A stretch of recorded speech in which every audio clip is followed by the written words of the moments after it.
KOFA Yuma. Listen at your convenience online at kofaborderradio.org and with the KOFA app. Stay tuned for What's Up Yuma with Johnny Porter. It's 10 o'clock. Take KAWC on Border Radio with you everywhere with the KAWC KOFA app. The app lets you stream our news and music programs, link to the latest headlines from NPR, and hear stories from the KAWC newsroom. Download it to your smartphone through the Apple Store or Google Play Store. Just search for KAWC to load it to your phone right now. What's up, Yuma? I'm Johnny Porter. And I'm Victor Calderon. On today's program, we are going to be joined first by Eric Urfer. He is the Director of Parks and Recreation for the City of Yuma. We're going to be discussing major park projects, talking about the skate park over at Kennedy Park, as well as community recreation and the future growth of parks and public spaces across Yuma. Our second guest is going to be Jenna Kierra. She's the owner of Baby Bop Balloonz. She's going to be sharing her story about how her passion for creative balloon installations grew into a business while also taking on new challenges like motherhood and fostering animals that are in need in our community. So stay with us for What's Up Yuma Radio, beginning right now on KOFA 94.7 FM. And streaming online at borderradioaz.org and on the KOFA app. You can also view our show on the Border Radio Facebook page and the KAWC YouTube page. And don't forget, you can reach out to us by email at whatsupyumaradio@gmail.com. Jilly from Philly. Nick Papa Giorgio from Yuma. Johnny Show! What's up, Yuma? What's up, Yuma? Welcome back to another episode of What's Up Yuma Radio. I'm Johnny Porter. And I'm Victor Calderon. And Johnny, to start today, I want to invite our listeners and our viewers to an event tonight. It's the Spirited Discussions. We're celebrating Dave Reek for 20 years of leadership and service. He's going to retire at the end of June. So that's tonight, 5 p.m. at the Black Box Theater, 270 South Main Street, Yuma, at 5 p.m. So what can somebody expect at one of these events, Victor? Yeah, so Spirited Discussion, it's a play on words, but we come together sometimes over drinks if you want. Is that where the spirit comes in? Yes. The spirits, yeah. Okay. You can choose to have a adult beverage, or you can have a water or a Coke. That's fine too. Yeah. But yeah, so we're going to come together, and in this case, so we had one in December where we celebrated Lou Gum, our news director, before he left and retired. But now Dave Reek is going to leave us at the end of June. And so we're going to come together and we're going to have a discussion on local news. And Dave's going to share some stories from 20 years here at KAWC and maybe before that. And yeah, it'll be a good time. So anyone that's listening or watching, come by. It starts at 5. We'll be there till about 7, but probably a little after. So it's a discussion. So if I'm in the stands or the audience, do I get to ask questions? Yeah, I think that they usually open it up for a Q&A, and we usually have people that come on and say, they've been listening to KWC or KOFA Border Radio for so many years, and they like, XYZ, or they like this program or that program. But yeah, it's a chance for us to hang out with Dave. We don't always socialize, but Dave's part of the community and people know him, and he has, friends in the community. So people will come out, and we invite any of our listeners, and we're going to try to have a mix of ages and, all of our listeners and people that work here at the studio. Yeah. No, it's cool. Like, I like the spirit. So hopefully I can get him shots. I want to get them all like loosen up, and ask them some deep, hard questions. No, it's going to be great. I'm glad. And we're going to miss them at the end of June. That's when my anniversary is. Okay. So June 30th. So hopefully he can stick around for that. And yeah, I'm going to get up there and ask him, what was he thinking letting those What's Up Yuma guys doing a radio show on that station over there? You and Ronnie and start, and now it's you and I. Yep. So, all right. And with that, we got a fly in here. Somebody call Tyler Woodman. Get him on here. Like, we need a fly swatter. We need to get him over here. But I tease. We have today the Parks and Rec Director for the City of Yuma, Eric, and is it Urfer? Did I say it right? It's Urfer. Urfer? Yes, okay, all right. I saw that U, that capital U, worries. and so and I know it. I've met you before. We've talked and stuff, but what we like to do before we get into what you do, is get to know a little bit about you. So where are you from originally? Well, I'm from the Midwest, Missouri specifically. So grew up at a place called Lake of the Ozarks. Went to Mizzou. Lake of the Ozarks. So is that in the Ozarks? When somebody says the Ozarks. It is in the Ozarks. Yes, it is. Okay. Now, before we go any further, so when somebody says the Ozarks, there's something about the Ozarks. So what is it and why, other than having a cool name, what is it like that distinguishes it? Well, it's a sort of a mountainous region, so older mountains, so they're really round tops. And we have actually one of the largest lakes in the country there. There's more shoreline there than one of the Great Lakes, Lake Superior. So it is quite massive. Wow, I didn't know that. Yeah, it's 69 miles long. You guys should advertise that a little bit more over there in the Ozarks. But no, I had no idea. But I've always heard that, the Ozarks and stuff. So, okay, so the big lake, the mountains. Yeah, and I'm going to try to keep that southern draw out of the conversation today. It slips in there every now and then. Does it really? There's a few y'alls that might come out. Just telling you. Just let it slip real quick. Just give me a little bit of what it used to sound like. Well, what we used to like down there, y'all, is we used to really like our sweet tea. That was the most wonderful thing in the world. The sweet tea, a little bit of fried chicken. Oh my goodness, that's what we're talking about. Yeah, so you had to learn not to talk like that. It's I did. That was the first thing in college. Is like 101, how to break that. And so what was it? You're so precious or something like that. It was one of those things that it sounds good, but it's not. Do you guys do that over there? Yeah, I don't think I do that one. But okay. If you saw the miniseries Ozarks, yeah, it's pretty close. Is it really? There's no opium there that I know of. So okay, you stayed away from the opium at least. That's good. So you grew up in the Ozarks. What'd you do around the Ozarks? What was there fun to do? Did you go to the lake? And I'm sorry about that fly. That's so horrible. We're going to have a situation like the presidential debates where it lands on somebody's head. But go ahead. Yeah, so really it was a tourism destination. So I've been working since I was 12 years old. What? One of my friends there, his mom and dad had a little resort and also a restaurant.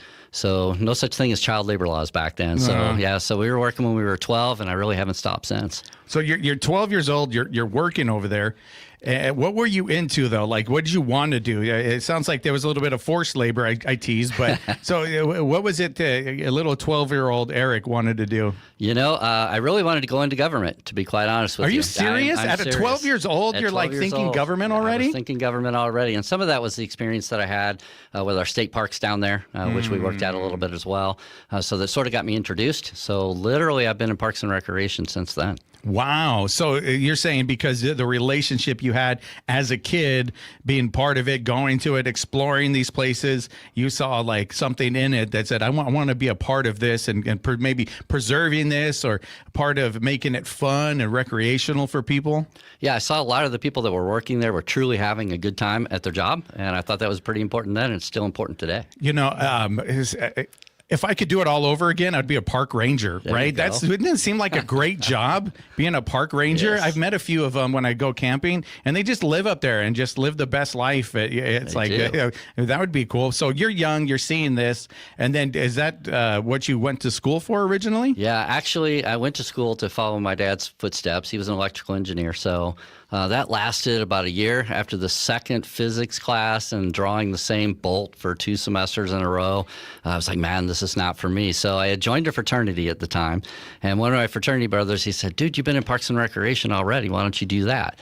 And I said, well, I don't really know anybody that's in it. He said, well, that's my major. Let me go introduce you to one of our professors over there. Oh, that professor ended up being a mentor of mine and carried me through the rest of my college career. So you had to make that switch, obviously. So that's not always easy. But then you said you talked to somebody that encouraged you to go into what you already liked and knew a little bit about you and said, let's do this. And you're like, I have no frame of reference for it. Don't worry, I do. And introduce you to who you said is your mentor. Yeah, Marshall Masick. He was one of our professors back there, and he ended up being my advisor all the way through, and just a fantastic man, and really helped connect the dots between what I was interested in, what I was experienced in, and my career. So what do you learn at that level when you're going in to learn about Parks and Rec? What are some of the curriculum?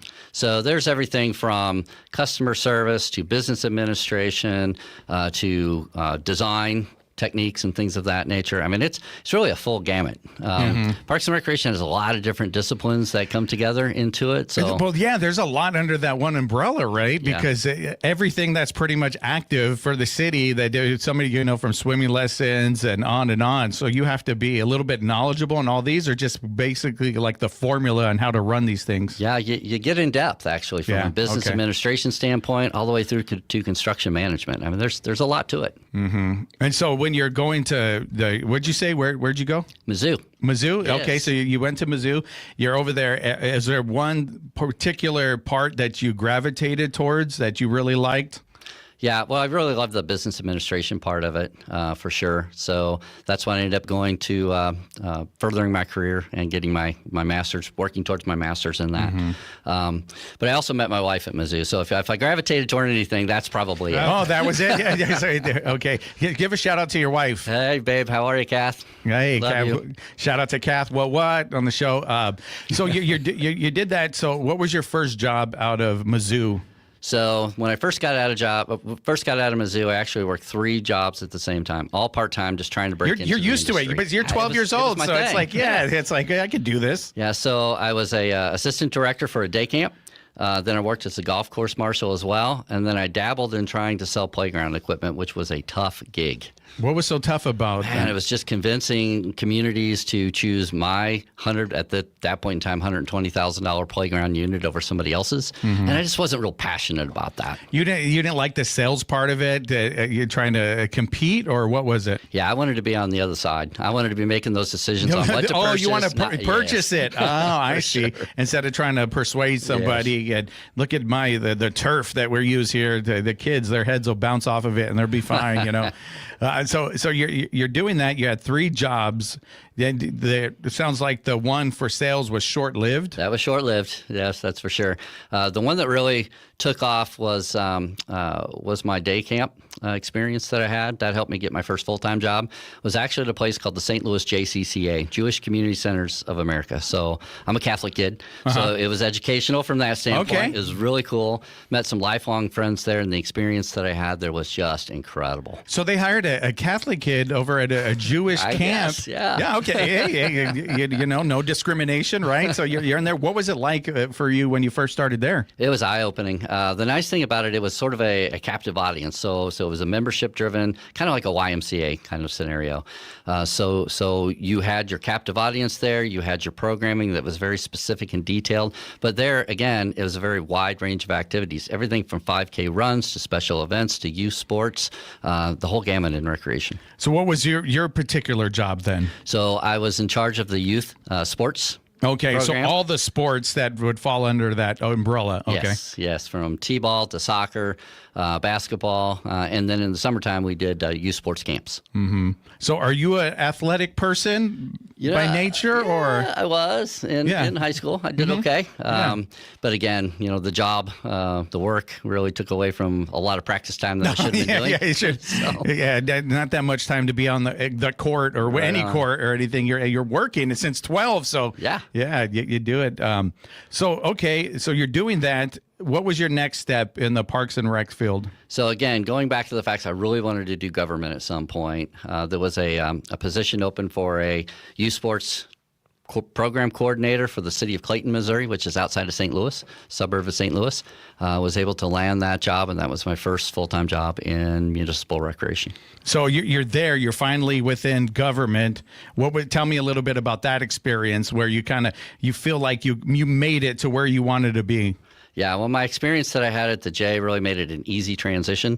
So I was pretty familiar with all of the things that they had going on there, but the opportunity to expand beyond that was so much greater with the municipality than it was at the J. So tell me about that. What do you mean to be able to expand? Because now you have like a budget you're working with, and you have like a projection and what you're trying to bring to the community, or? Yeah, and it's a little different because you're serving the entire community. So it's not just a membership-based scenario. Yeah. Plus, you had non-residents residents, and we were also we were like the second downtown to St. Louis, so we had a really large corporate community. So there was only 20,000 people that lived there at night, but during the day, that population grew to over 60,000. We had a lot of people that would come in.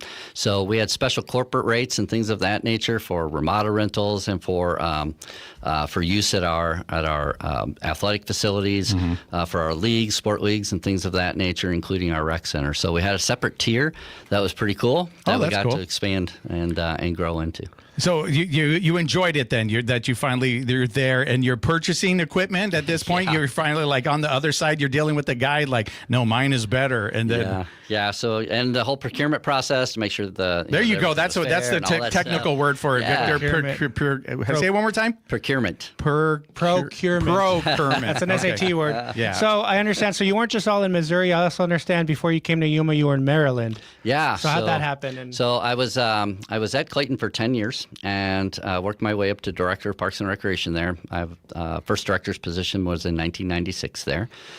We went and we did a master plan, a Parks and Recreation master plan there, and by the end of my tenure there, we pretty much completed everything in that master plan. So the future there, at least the immediate future, looked like a whole lot of just general maintenance and just kind of routine programming. And I was still young, and I wanted to do something a little bit more. So this job landed on my desk for the executive director of the Adventure Sports Center International in Western Maryland.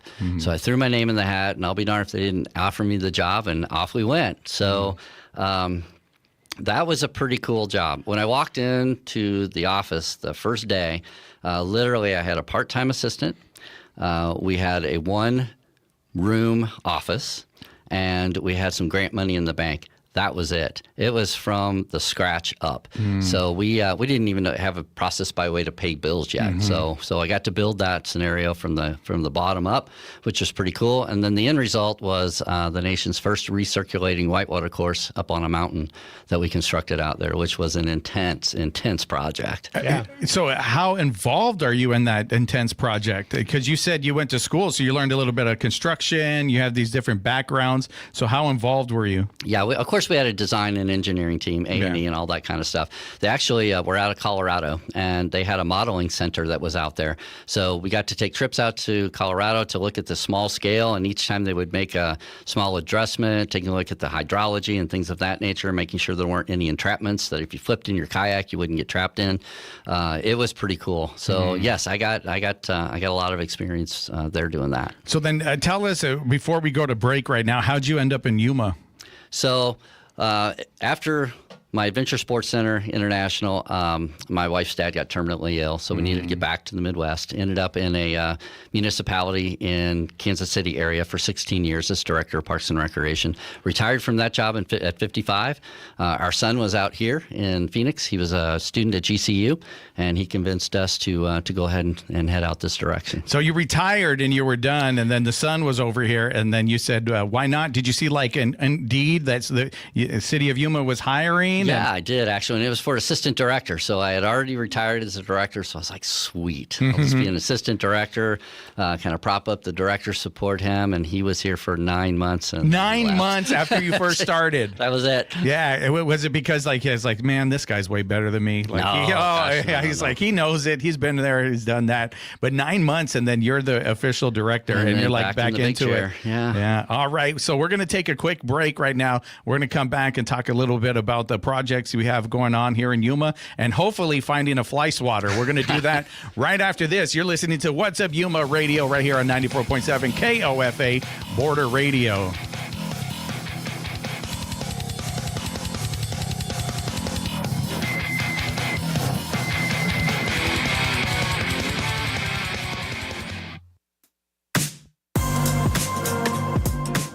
K-pop fans, have you done your spring cleaning yet on your K-pop playlist?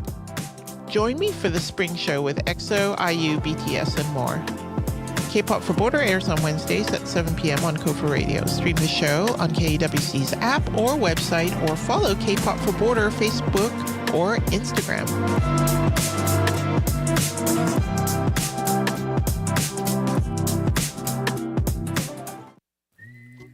You are tuned to 94.7 FM KOFA Border Radio. I'm Cecilia Holland-Braithwaite from the KAWC Newsroom. We're going to have a sunny, breezy day in Yuma with an afternoon high near 104 degrees. Winds are out of the southeast at 10 to 15 miles per hour, but could gust as high as 30 miles per hour tonight. Mostly clear skies with a low near 68 degrees. Spirited Discussions returns this evening, and you are invited to attend as we celebrate our manager, Dave Reek, for 20 years of leadership and service at KAWC and KOFA Border Radio. It'll be at the Black Box Theater in Yuma at 5 p.m. Details online at kwc.org. Helping Hands of Yuma connects volunteers with seniors in need of assistance. Services include transportation, shopping, and notary assistance, as well as community education workshops, advocacy, and personal hygiene supplies. Available to seniors 60 years and older. Details on services and how to volunteer at helpingyuma.org. Turn on Border Radio KOFA 94.7 FM and cross musical borders every day. From new indie discoveries to timeless classics, listener-supported Border Radio brings you music you won't hear anywhere else. Live, local, and online at borderradioaz.org and on the KOFA app.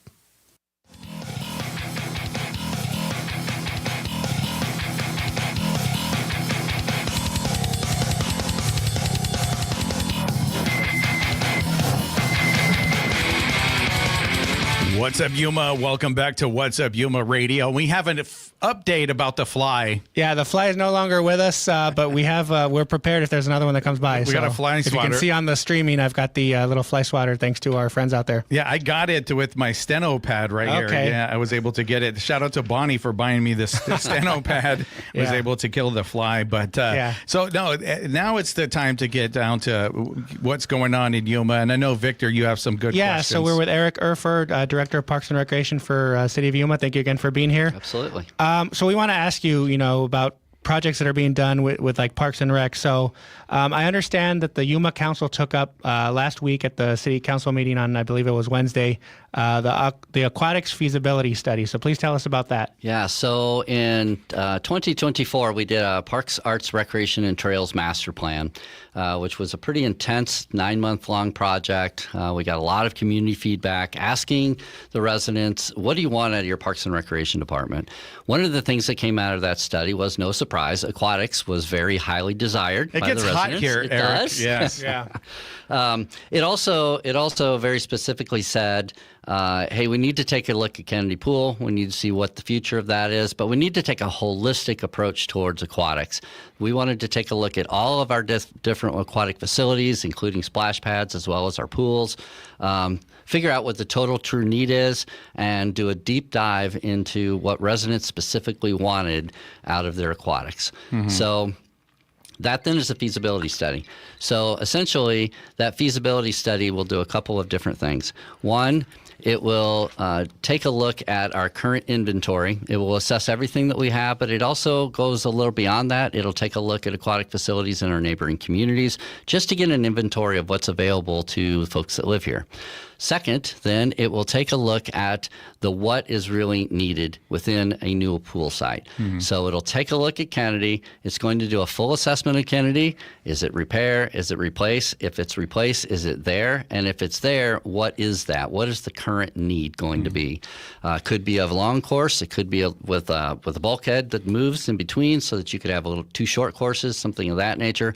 Does it have leisure component elements to it? The whole gamut. Mm-hmm. So that will be the second part. The next part then is it will take a look at where that might best be located. Could be Kennedy Park, depending on the size of it. It could be at other locations. There'll be a couple of things that they're going to take a look at when they look at location. One is infrastructure. So do we already have current parking? Do we already have restroom facilities? Is there utilities already to it? Who owns the properties that they're looking at? It's always an advantage if the city already owns the property, lowers that cost of construction. They'll also look at proximity. So is it along a public transportation route, for example, things of that nature. So how easy is it to actually access and get to? The next thing it's going to be looking at is once they get that done, they'll do some modeling, they'll do some conceptual plans, and then they're going to base some cost estimates off of that. So all of that so far has just been based on their look at the facilities, their assessment of the facilities, but also a lot of public input. So it's going to be just like it was with the master plan. We're going to be out there with surveys. We're doing pop-up events. We're doing public forums and things of that nature. People will be able to go on our social media sites and find out when those are. So we'll make sure to get that out to the public. The next thing they're going to look at then is, well, how much is that thing going to cost to build? Whatever the citizenry and the studies that they've done have determined what that thing is, how much is that thing going to cost to construct? They're also then going to look at something that's very important that sometimes gets skipped. How much is that going to cost to operate? Every year, how much are we going to have to come up with to make sure that we can operate and maintain that pool? The next thing that they'll look at, honestly, is how much are residents willing to pay to use that facility? Then that gives you your delta. So you know what your revenue would be coming in from users, as well as then the cost of operations. That tells the city how much each year we would have to subsidize and place in our budget to make sure that, again, we can maintain and we can operate that pool. And then the last thing that it will take a look at then is the overall. They'll take a holistic look and just a triple check. Does this thing that we have conceptualized meet the needs of our resident base? So we'll be going back out to the community again and saying, okay, here's what we came up with based on the feedback. Are we on target? Did we miss anything? So you're doing that to take a look, obviously, to see what's the best fit, where it's at.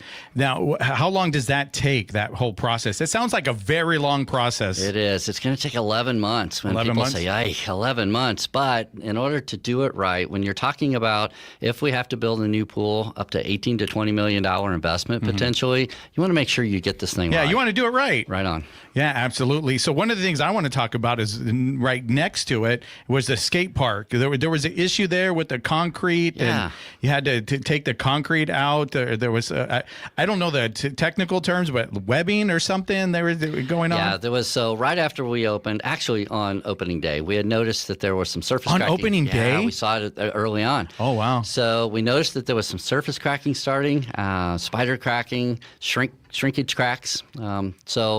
So we met immediately with the contractor and said, guys, what's going on here?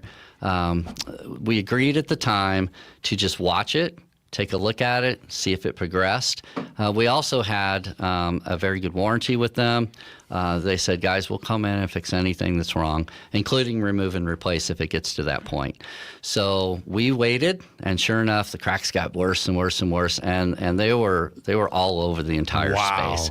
So it turns out that the mix that they used wasn't exactly correct, that the spec was a little off that they had used, and it didn't have enough aggregate in it. That plus when they were pouring, they poured when it was too windy, things of that nature, some environmental conditions that weren't optimum for concrete curing, cured too fast, things cracked. And sure enough, they did what they said they were going to do. They came back, they removed it, they replaced it, no cost to the city. Yeah, and I noticed that there's some differences. I drove by it the day before just because I wanted to prepare for this. I looked, and there's like some other features there or something. Yeah. Can you talk about that? So the first design for the original park that was there, it was designed based on, again, community input. It was the kids' concepts of what the type of features that they wanted in there. So American Ramp Company, that's our design build folks, they put that in place based on what the kids wanted, and then the kids came back to watch the demolition and the construction, and they started talking to the guys on really? site. Yeah. Oh, wow, that's and so cool. And the guys started going back and forth because they're all skaters as well. Yeah. And they said, what was your experiences, those types of things. And they said, it's a little crowded in this area, and some people are trying to learn how to grind, but other people are trying to flow through, and noted a couple of other things. So the things that you see that are additions there are, again, were there at no additional cost to the city, but they were put there based on the feedback that the kids gave us on their experience on that original Like park. almost in real time, right? Yeah. That is pretty cool. Yeah, it was awesome. Yeah, so talk about getting feedback. And so there's another park that's a 6E. Is that the? Yeah, East Mesa Community Park. Okay, that's Yes. that's the technical name for it. That's Yes. a real. So tell me a little bit about that. Okay, so that particular park has been called for by our residents for a very long time. It originally appeared in the 2016 Parks Master Plan. It has appeared in the Comprehensive Strategic Plan for City Council for a number of years, and we were finally able to start moving it forward here recently. It also appeared in the most recent plan, the 2024 plan as well for Parks and Recreation. It basically validated the fact that folks wanted a large-scale park on that side of town. We have a couple of pocket parks there, but nothing in response to the growth that we're seeing out on that side of town. So what are some of the features at this park? So this thing, again, was conceptualized based on public input. So there's a master plan for that park as well. We had over 3,000 people come in and give us their opinions just on that park alone, which is tremendous. So everything that you'll see there came out of and was born out of those design charrettes that those citizens participated in. So it's big, so it had to be built in phases. So phase 1 consists of a 3-acre pond. And people say, well, why? Why did you put a 3-acre pond out there, and why did that have to be first? Well, that pond actually serves as the irrigation source for the total build-out of the project. In total, the whole project build-out is about 60 acres, so it's pretty large. All of the space from the Veterans Home all the way to the wastewater treatment plant, that's all parkland. So it's a pretty big space.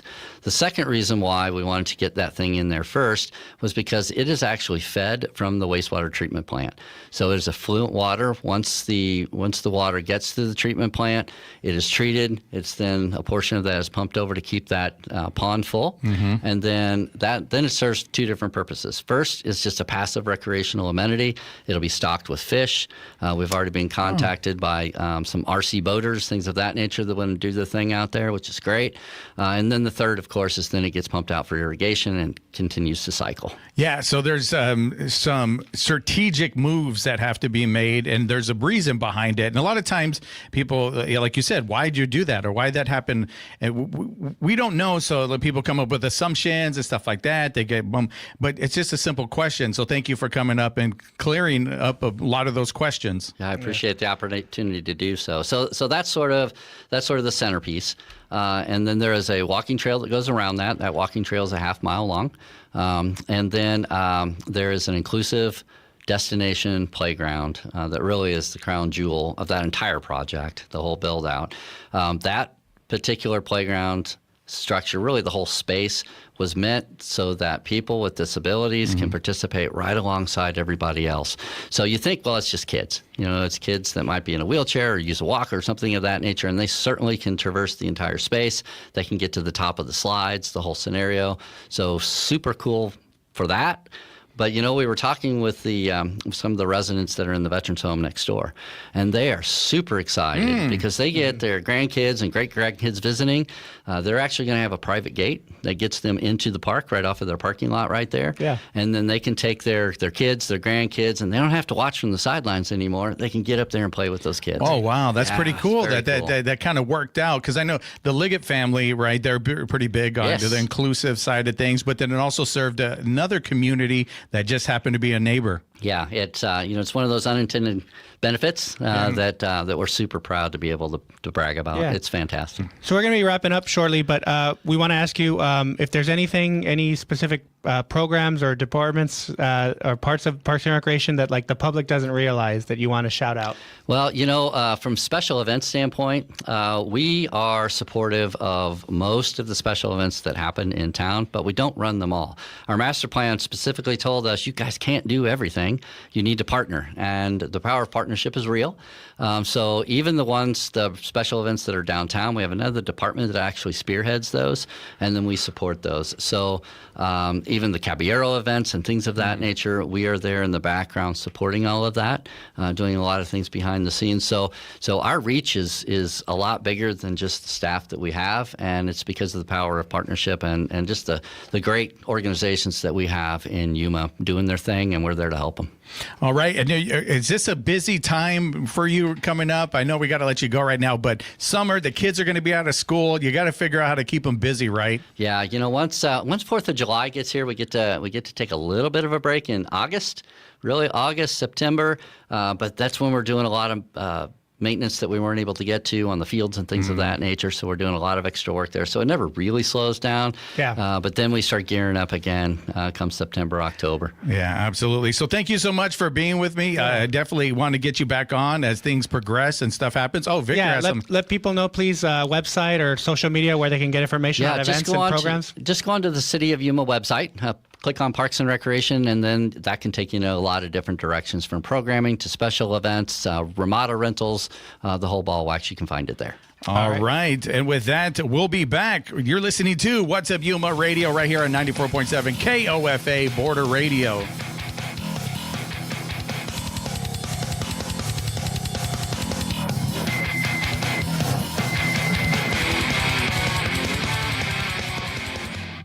The town of Welton is hosting a community health and resources fair on Thursday, May 21st from 10 to noon at the Welton Community Center. This event brings together community organizations and service providers to offer resources, education, and support, including health screenings, vaccines, and wellness information. Details at weltonaz.gov. For KAWC News in Yuma, I'm Victor Calderon. Residents in San Luis who are struggling to pay their electric bills may qualify for emergency utility assistance this week. Chicanos por la Causa will host a crisis-based assistance event Friday, May 15th from 9 a.m. to 4 p.m. at Comité de Bienestar on East B Street in San Luis. The program is available to income-qualified households experiencing financial hardship. Applicants must provide proof of income, identification for adults in the household, a current APS electric bill, and documentation of a financial crisis. This can include a shutoff notice, job loss, medical emergency, or unexpected expenses. Eligible households may receive up to $1,000 towards their APS electrical bill. Priority will go to seniors, single-parent households, and residents facing disconnection notices. For KAWC News in Yuma, I'm Victor Calderon. From KAWC, this is Siendo Primero. I'm Sajay Bárcenas. And I'm Melanie Ruiz Lopez. In this episode, we'll be talking about these graduation days. I wouldn't be the person I am today without these influences. If nobody else in the world believes in you, you should always believe in yourself. The hardest part for many students is just getting started. A new energy with the same mission. To give students a voice. Vitalant is hosting blood drives from May 12th through the 15th at locations around Yuma, including Anvita Health, Arizona Game and Fish, and the Yuma Sun. One blood donation can save up to 3 lives and help ensure that medical providers have the blood they need for emergencies and ongoing care. Details and registration at vitalant.org. I'm Public Radio Runner. Join me for Bonus Smiles, the show sharing the stories and playlists that fuel runners. Why?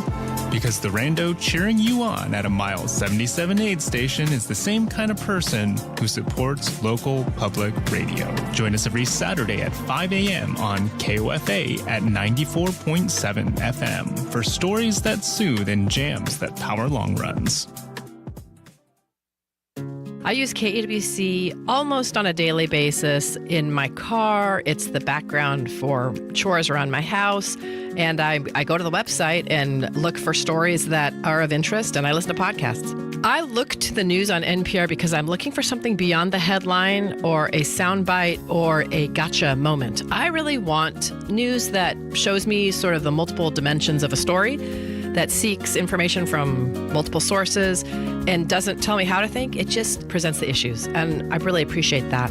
Being a sustaining member of a service like KAWC takes the mystery out of it for me. So I know that I am supporting every month. I also know that I don't have to remember to sit down and write a check at the end of the year or a budget for a check at the end of the year, right? It's kind of coming out of my account every month, and that makes me feel a little bit like I'm part of the team. I'm Lori Stoff from Arizona Western College, and I'm a proud supporter of KAWC Yuma. Why is music an important part of your life? For many of us, music lets us see the world from someone else's perspective. We can find community in hearing someone else's joy, sorrow, or hope expressed in song or melody. KOFA Border Radio is your local, non-commercial source for great music.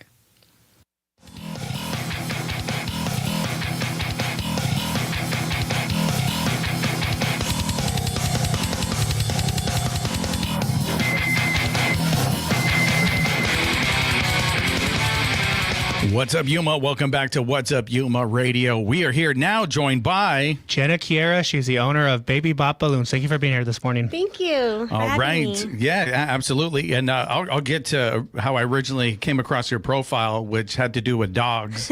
But we're going to get to that a little bit later. But we like to get to know our guests before we get into what they do and why they do it.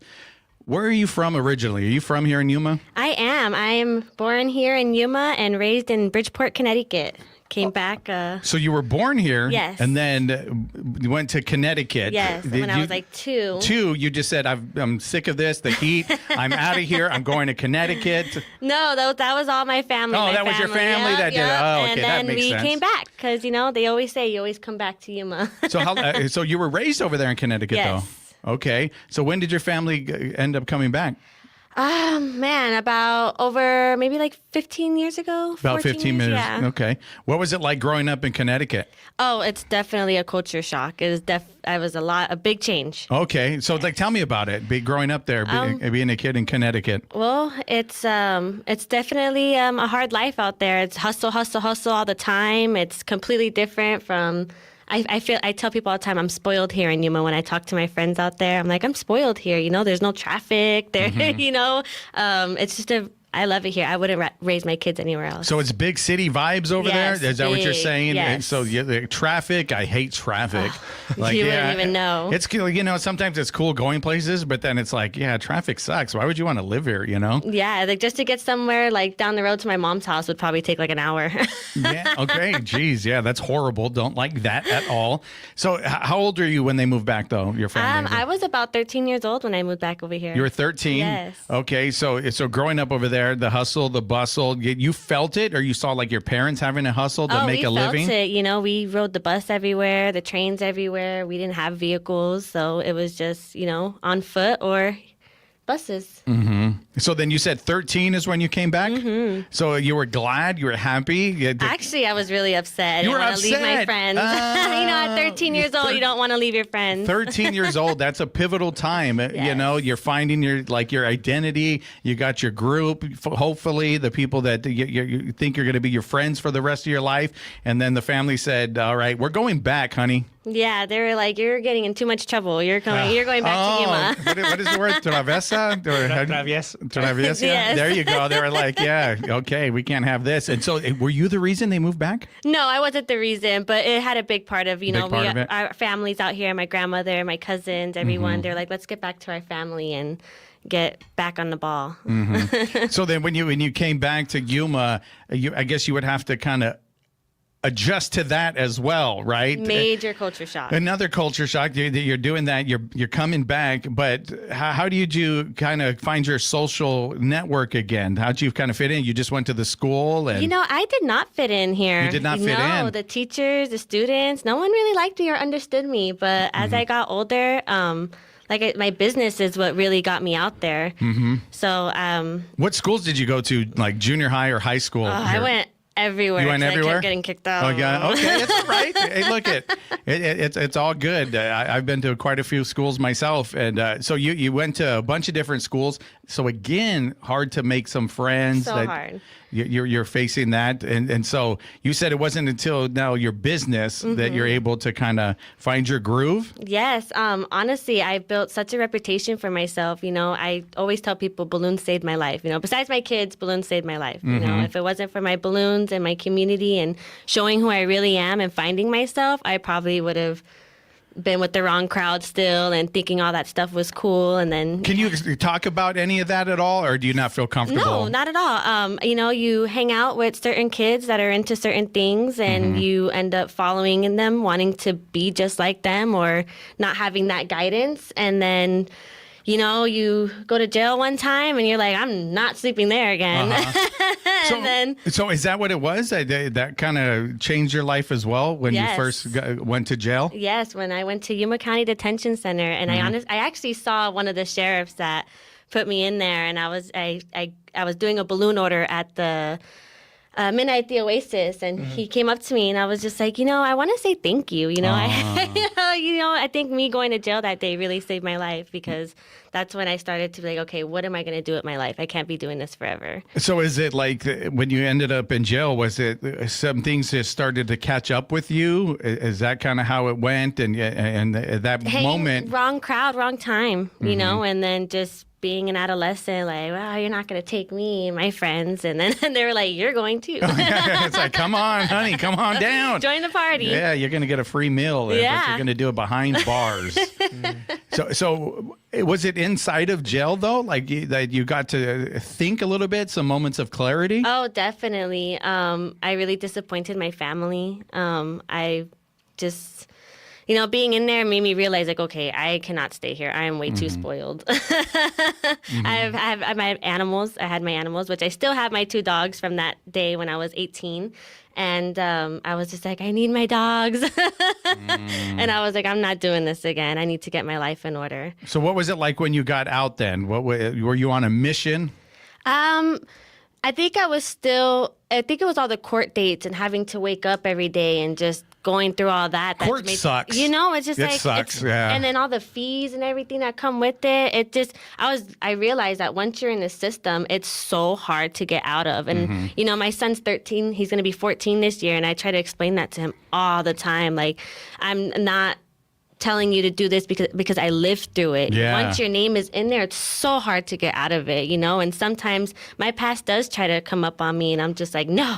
Yeah. And and now you That's mentioned not who I am. You mentioned the fees that follow you around, and that that could get you deeper and deeper, because you have to come up with the money to pay these things. If not, then you're in trouble again. Exactly. So it becomes that vicious cycle that what you're saying is just stay far, far away from it. Yes. I grew up the same thing. I remember doing that. I was 14, 15, and then getting into trouble, going to juvie, all these things, and then seeing my mom and my dad have to work overtime and struggle to pay all the fees for me being an idiot. Yeah. That's exactly what it was. Yeah. And so I was like, oh my goodness. I think when I became a parent, that's when I apologized to my mom all the time. Did you? I'm so sorry. Now my son's 13. I'm like, Mom, I'm so sorry. And did she ever look at it like, ooh, that's what you get me on? No, like actually, my mom is super... she's amazing. She always tells me all the time, he's not your karma. That's just cool. Like, no, not at all. She was like, she's always there boosting us up and making us feel better about ourselves. All right. So thank you for that, letting us get to know you a little bit. We're going to take a break right now, and then we're going to come back with how balloons fit into all of this. Yes. All right. We're going to do that right after this. You're listening to What's Up Yuma Radio right here on 94.7 KOFA Border Radio.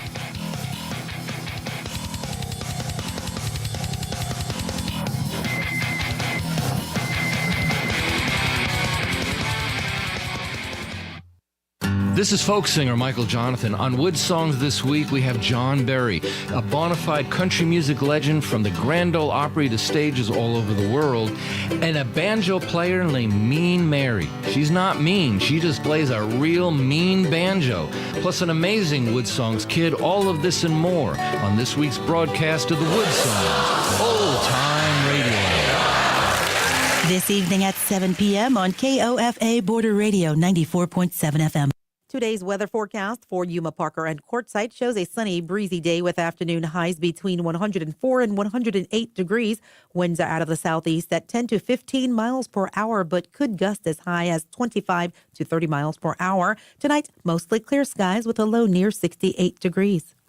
The Yuma branch of the Boys and Girls Club hosts an indoor summer camp for grades K through 12 with full-day programs that offer hands-on activities, exercise, and friendship in a screen-free environment. Meals and snacks included. Registration is now open. Details at yuma.bgcaz.org.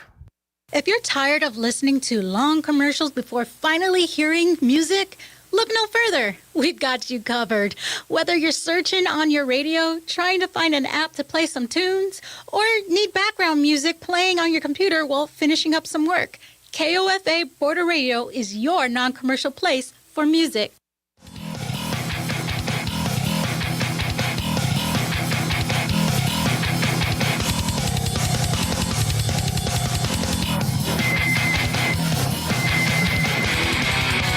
Welcome back to What's Up Yuma Radio. We are here with Jenna from Baby Bop Balloonz. All right. So, okay, we learned a little bit about your past, and thank you for being open about it.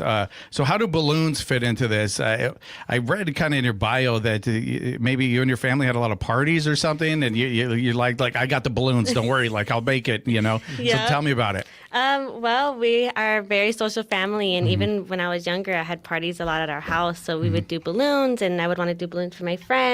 And then it wasn't until I had my son that I started doing balloons for him, and my family was just like, you should turn this into something. So tell me about the balloons. So because, I've blown up a balloon, but, and I've seen the people at the fair, different places make balloon animals. What are you doing with the balloons? And I could guess, I have some ideas, but tell me what you do. So I tell people all the time, I am not a clown. I am an artist. Yeah. I'm sensitive. No, I'm just kidding.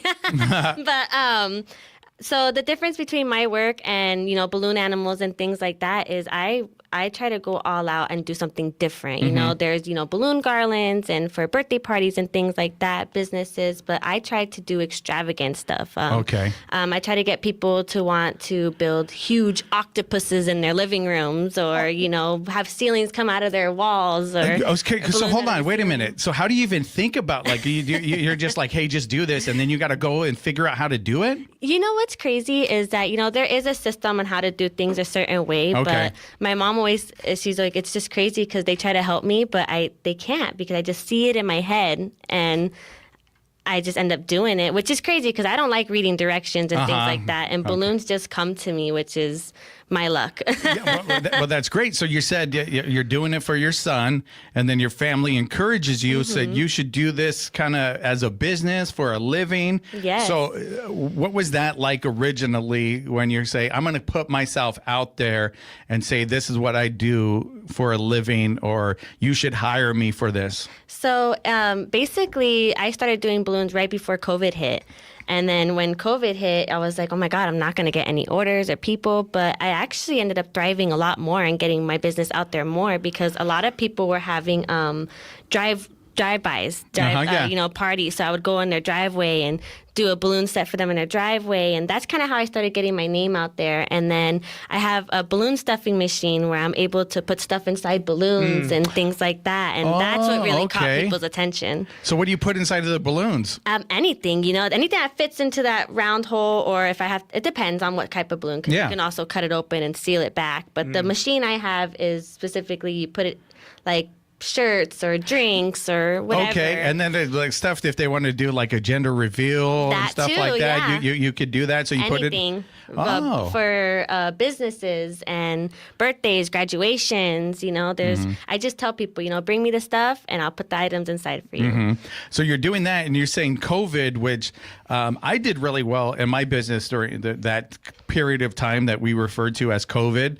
And you said you were kind of, oh man, I don't know how I'm going to do. But then you kind of found your groove with that. Yeah. People are having these things. And I remember everything was like a drive-through or drive up and stuff. And people still wanted to do something. They were itching to get out of their house, and you capitalized off of that. Yeah, definitely. And, people still have kids that want to wake up to balloons when they wake up. So I have these giant bouquets that I do sometimes for kids, and parents will pick it up and take it home. So I actually thrived, and that's how my business started getting bigger.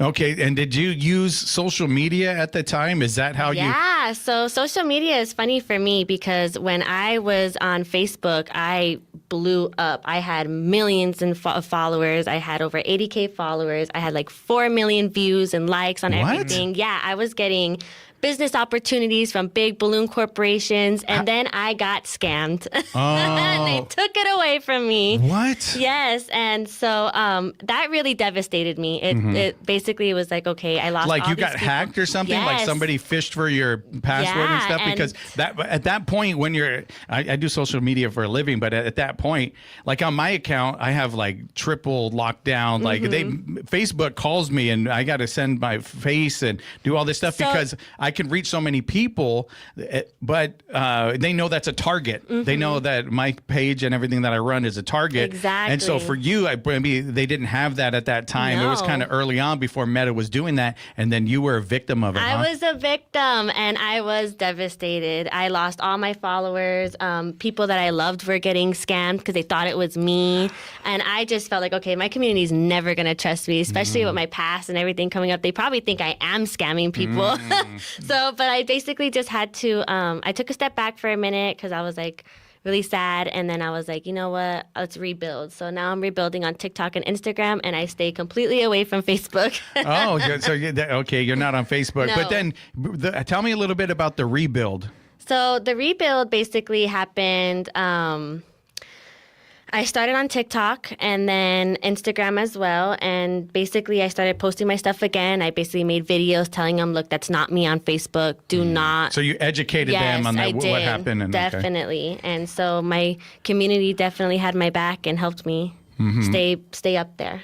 All right. So we're going to shift gears a little bit because we're going to go back to how I originally came across your profile. There was, you said off air, 50 dogs that were abandoned. Oh, yeah. Yes. Someone had made a post on TikTok and she said, you know, my neighbor left and abandoned all these dogs here. And she posted about 50 of them. And I was like, send me the address. I'm going to come help. And so I went over there and basically I wasn't leaving until I got help. And Humane Society and Animal Control came and the cops came. And so that you saw it on TikTok originally and then you said something needs to be done? Yes, because she said that she's been trying for months and months and nothing has been happening. And she was trying. She said she's called the city and things like that, and it just they haven't gotten any help. And finally I was like, you know what, I'm taking this to social media. So then once you got it to social media, you're doing your thing. The community was an outrage. And that's what really got them pushing. Okay, tell me about so what happened? Did somebody go over there and try to assess the situation as best as possible, get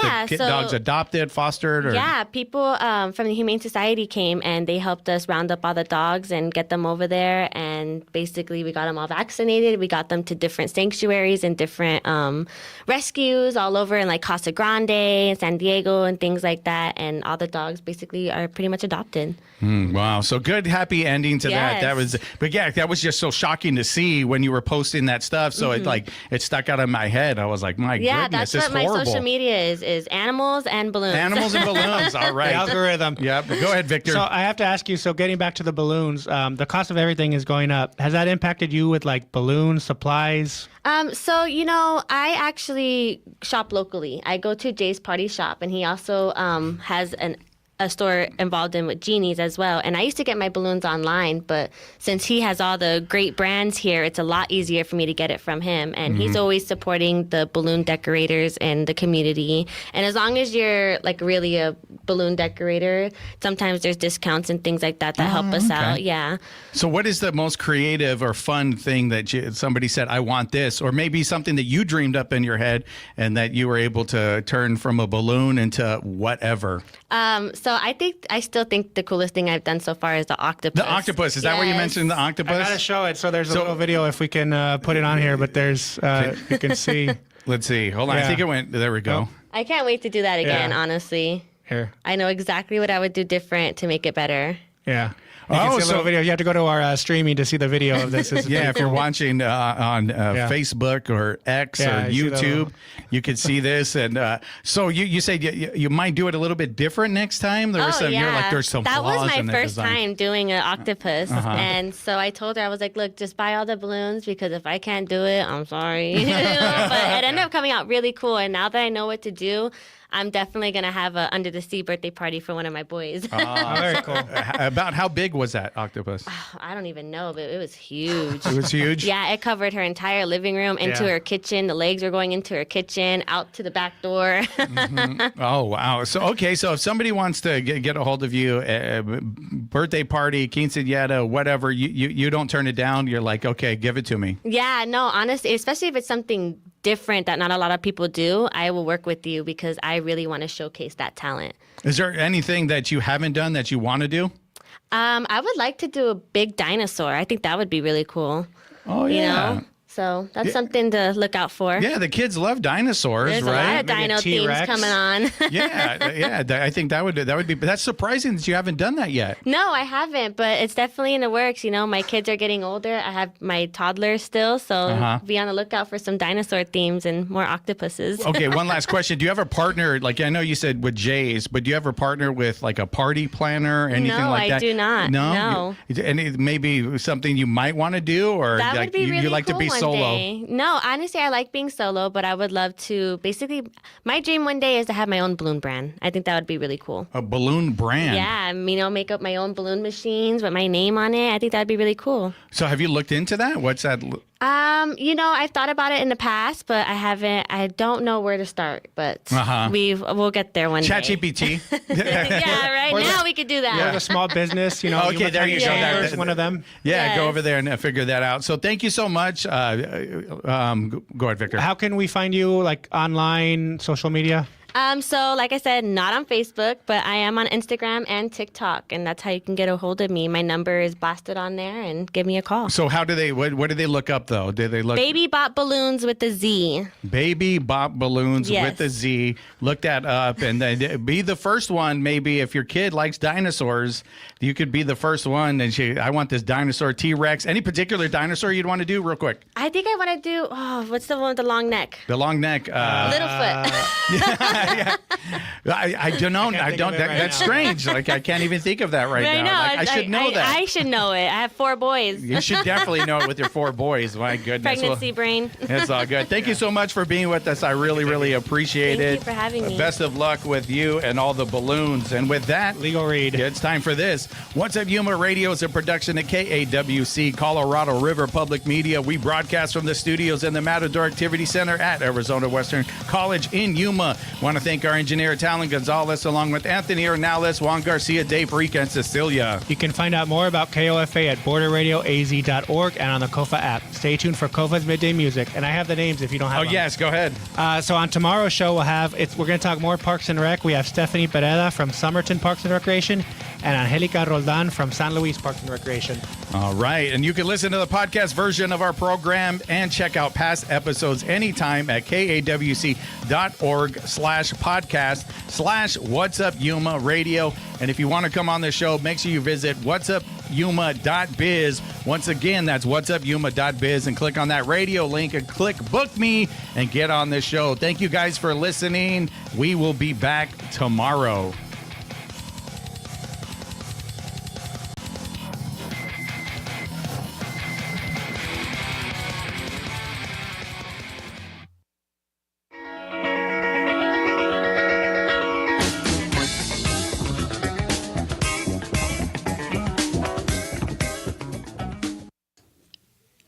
You are tuned into KOFA Yuma Border Radio 94.7 FM and 1320 AM. We can also be heard with the KOFA app and at kawc.org. We have been a service of Arizona Western College since 1970. KAWC invites you to Spirited Discussions, Looking Back, Looking Forward, at 5 p.m. Tuesday, May 12th at the Black Box Theater in downtown Yuma. Help us thank Dave Reek ahead of his retirement as Alexandra Rangel hosts a live conversation on 20 years of leadership and what lies ahead. More at kawc.org.